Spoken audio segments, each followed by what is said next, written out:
Salut à tous, ravi de vous retrouver sur canalturf.com. Direction Longchamp pour le quintet de ce jeudi 8 septembre. Il s'adresse à des sprinteurs, 1400 mètres au programme, ils sont 18 sur les rangs, tous bien connus en pareille société. Voici tout de suite mon pronostic, je vous transmettrai ensuite des informations concernant les réunions 2 à Strasbourg et réunion 3 sur les hippodromes de Graigne. Mon préféré pour ce quintet, il s'agira du 4 ans, le 8 Cool Marble.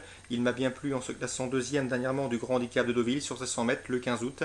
Le raccourcissement de distance ne lui posera aucun problème. Confié à Stéphane Pasquier, à mon avis, il s'énonce redoutable.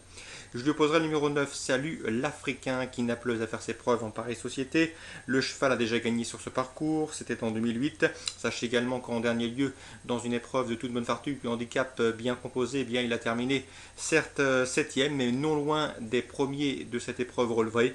Donc dans ces conditions, Salut l'Africain, de par son expérience et la montre de Yorit Mendizabal, mérite également lui aussi un large crédit.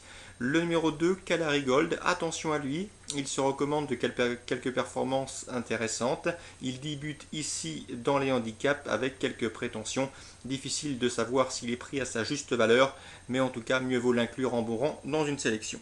Ensuite, j'ai retenu le numéro 14, Robin du Nord. L'élève de Jean-Pierre Gauvin fait preuve d'une louable régularité. C'est un cheval qui ne cesse d'accuser des progrès. Il est estimé au sein de l'écurie. On se déplace une nouvelle fois avec des prétentions en région parisienne. Ensuite, j'ai retenu le numéro 13, Lutesaria, qui a terminé deuxième de cette course en dernier. Preuve de son aptitude au parcours, mais également elle est en forme. Elle vient d'ailleurs de prouver celle-ci dernièrement. Le numéro 18, c'est Kaelon Win, présenté par Valérie Dissou, monté Christophe Matrice-Lemaire.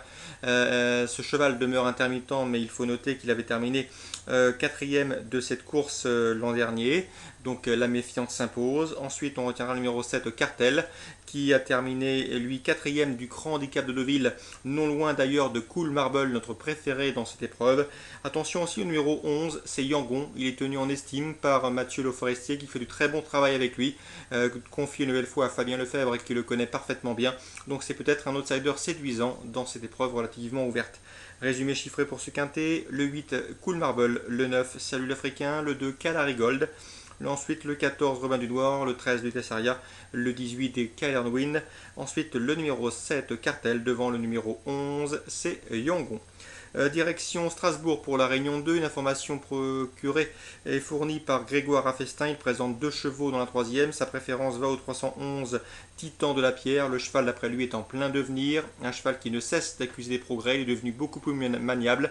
Il est en retard de gain si l'on en juge par ses propos, en tout cas si l'on en lit entre les lignes. Donc attention à lui, je le pense capable de jouer la victoire dans cette épreuve. Le 311, Titan de la Pierre, a priori, sa place est sur le podium et pourquoi pas envisager la victoire. A priori, son principal adversaire sera le 313, Thundergiel, qui évoluera à domicile, puisque Paris de la Kazakh, Abeille de Jean-Luc. Le cheval a déjà gagné sur ce tracé, il reste sur un plaisant succès estival sur l'hippodrome de Reims. Bref, c'est a priori l'opposant principal, 311, 313 en Réunion 2 à Strasbourg. Concernant la Réunion 3 sur l'hippodrome de Graigne, sachez que j'ai pu me retenir avec Ludovic Daniello. Il aime beaucoup le 107 du trio de Claire. Le cheval vient de s'imposer plaisamment sur l'hippodrome d'Argentan. Le cheval est un cheval dur à l'effort. S'il part correctement, il est capable d'aller relativement loin. En tout cas, Ludovic Daniello est assez confiant. Donc mieux vaut l'inclure dans vos jeux jumelés. Je lui opposerai principalement le 113 Urbain du Rib, qui vaut beaucoup mieux que ne l'indique ses sorties estivales sur les hippodromes de Cabourg. Il convient de le racheter. Le 107 U-Trio de Claire, à mon avis, c'est un bon rapport qualité-prix. Aurélien David présente lui le 310 Saphir de Trésor. Le cheval reste sur de bonnes performances sur l'herbe. Une confirmation est attendue sur le sable.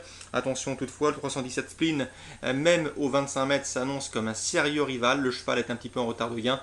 Seul bémol, il doit rendre 25 mètres, chose jamais aisée sur cet hippodrome de Graigne. Dans la 8e, encore Aurélien David, il est très confiant avec le 809 Sliss Alix du Guet. Le cheval est au mieux actuellement, il ne cesse d'accuser des progrès. Il reste sur de bonnes performances au trot monté. On vise une place sur le podium. Il retrouvera néanmoins sur sa route le 812 Silex de Laurière, qui l'avait devancé assez nettement lors de leur dernière confrontation commune sur l'hippodrome des Sables d'Olonne, c'était cet été. Attention également au 805 Sparkler. Philippe Hu a toujours dit que le cheval était en retard de gain, un cheval un petit peu compliqué, un petit peu impétueux, mais capable de prendre le train à son compte, et à ce petit jeu-là, il faudra être sans doute assez fort pour aller le déloger. 809, 812, 805, trois bonnes bases pour cette épreuve ouverte sous la selle. Pourquoi pas 3 chevaux à tenter en couplet gagnant placé, voire en jeu simple. Dans la 9e, comme je vous parlais d'Aurélien David, sachez qu'il est l'entraîneur du 915 Kodiak, probable favori de ce dernier rendez-vous réservé aux amateurs. Le cheval a de la marge dans cette catégorie. C'est a priori un cheval de classe, il vaut mieux que cette catégorie. Mais attention, il revient progressivement au mieux certes, mais il n'est pas encore à 100% au dire d'Aurélien David.